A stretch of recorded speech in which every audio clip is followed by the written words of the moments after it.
Okay, it gets harder to trust the police when we have impersonations happen all the time. Okay, I was just reading in this this local newspaper, two different newspapers.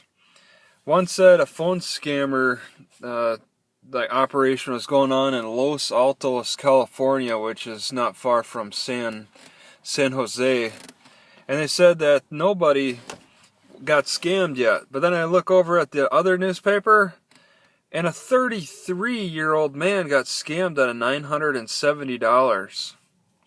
So I get my detail from the article that said nobody got scammed yet in Los Altos, but the person that got scammed was in Belmont.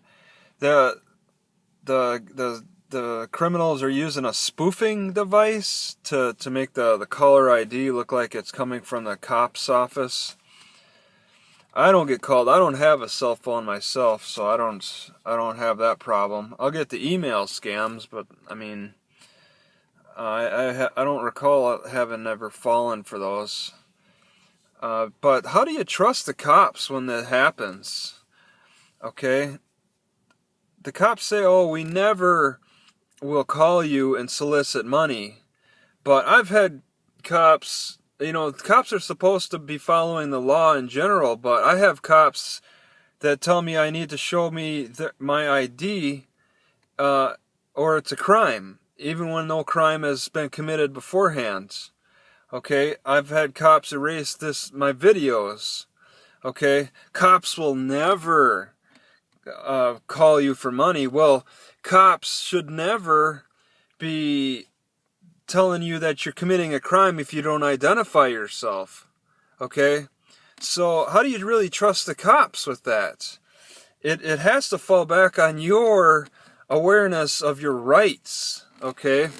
You start protesting for your rights, and if the cop starts violating them, then they're the scammers. Okay? They're the scammers. So you have to really, you are your best doctor, you're your best lawyer, you're your best a lot of things. I if you're gonna put trust in somebody, at least learn a little bit about what they do.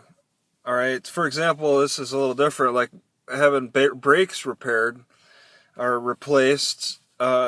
Learn about the process. I mean, it's so easy with the internet these days. You can go to YouTube, and then you can look for the mistakes a little bit. At least you have that awareness. Because what do they say about the people most likely to get ripped off? Elderly women. Okay, they have a tendency to be less aware. It may not be so much that group, okay, by itself, as much as that group that tends not to learn about processes.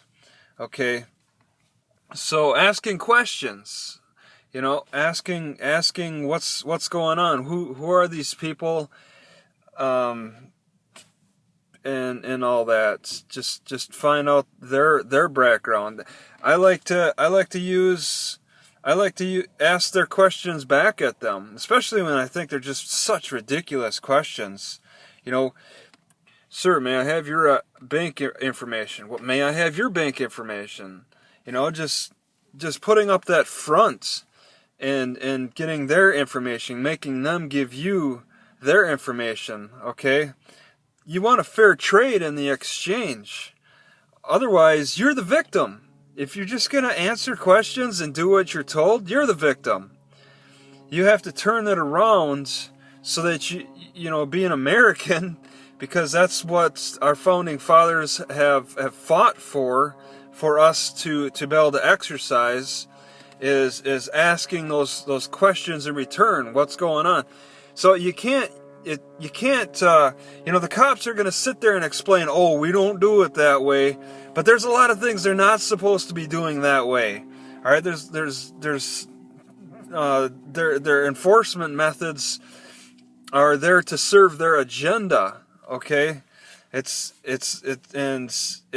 not always to look out for you.